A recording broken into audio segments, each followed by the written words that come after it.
কুর্মিটোলা হাসপাতালের সামনে একটি বাস ব্রেক ফেল করলে ঘটনাস্থলে একজন নিহত ও বেশ কয়েকজন আহত হয়েছেন। দর্শক, সেখানে রয়েছেন আমাদের সহকর্মী আমিনুল ইসলাম। আমরা বিস্তারিত জানতে সরাসরি যোগ দিচ্ছি তার সঙ্গে।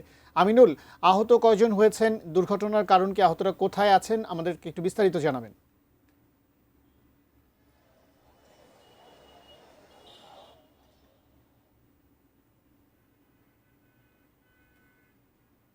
আমিনুল, আপনি শুনতে পাচ্ছেন নিশ্চয়ই আমাদেরকে? আজকে রাত ৮টার দিকে কুর্মিটোলা জেনারেল হাসপাতালের সামনে একটি দুর্ঘটনা ঘটে। এখানে আমরা জানি যে কুর্মিটোলা হাসপাতালের সামনেই প্রধান সড়ক, এয়ারপোর্টের দিকে যাওয়ার এবং উত্তরার দিকে যাওয়ার যে রাস্তাটি, সেখানে মিরপুর থেকে আসা একটি গাড়ি, পরিস্থান নামক গাড়িটি ব্রেক ফেল করে। তখন ব্রেক ফেল করাতে ড্রাইভার গাড়িটি রাস্তার পাশ দিয়ে ভেতরে প্রবেশ করিয়ে দেয় এবং সেখানে হাসপাতালের সামনে একজন মানুষ দাঁড়িয়েছিলেন। ঠিক তিনি যে জায়গাটিতে দাঁড়িয়েছিলেন সেখানে একজন তার গায়ের উপর থেকে গাড়িটি চলে যায় এবং গিয়ে দেয়ালে গিয়ে ঠেকে গাড়িটি থামে, যার ফলে রাস্তাতে যে মানুষ দাঁড়িয়েছিলেন তিনি ঘটনাস্থলে নিহত হন এবং গাড়ির ভিতরে থাকা বেশ কয়েকজন আহত হয়েছে।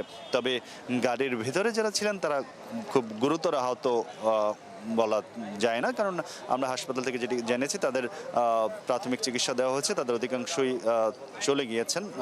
তাদের দুর্ঘটনার বেশ কয়েকজনের আহত হয়েছেন। তবে যিনি ঘটনাস্থলে দাঁড়িয়েছিলেন তিনি সেখানেই নিহত হন। এরপরে গাড়িটি কুর্মিটোলা হাসপাতালের যে গ্যাস লাইন সেটি সেইখানে একটি ঘর আছে ছোট, সেই ঘরে এসে আঘাত লেগে সেখানে গাড়িটি থেমে যায়। এরপরে পুলিশ এসে গাড়িটি থানায় নিয়ে যায় এবং ড্রাইভারও সেখানেই ছিলেন, তাকেও আটক করা হয়।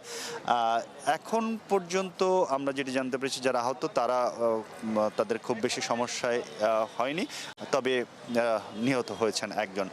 হাসপাতাল যারা কর্তৃপক্ষ রয়েছেন তারা সার্বিক বিষয়টি দেখে তাদের যেখানে যে গ্যাস লাইনের যে জায়গাগুলো ক্ষত হয়েছে সেগুলোকে তারা করছেন এবং যিনি নিহত হয়েছেন তার বিস্তারিত এখনো জানা যায়নি। তবে তার কেউ এই হাসপাতালে ভর্তি ছিলেন, এ কারণে তিনি এই হাসপাতালে ছিলেন, হাসপাতালের সামনে ছিলেন এবং তার পরিবারের সদস্যরা আসছেন। তো এই ছিল আমার কাছে কুর্মিটোলা হাসপাতালের সামনে মিরপুর থেকে এয়ারপোর্ট আবদুল্লাপুর যাওয়ার যে পরিস্থান নামক গাড়িটি ব্রেক ফেল করে হাসপাতালের দিকে প্রবেশ করে এবং সেখানে থাকা একজন মানুষকে নিহত করেন তার খবর।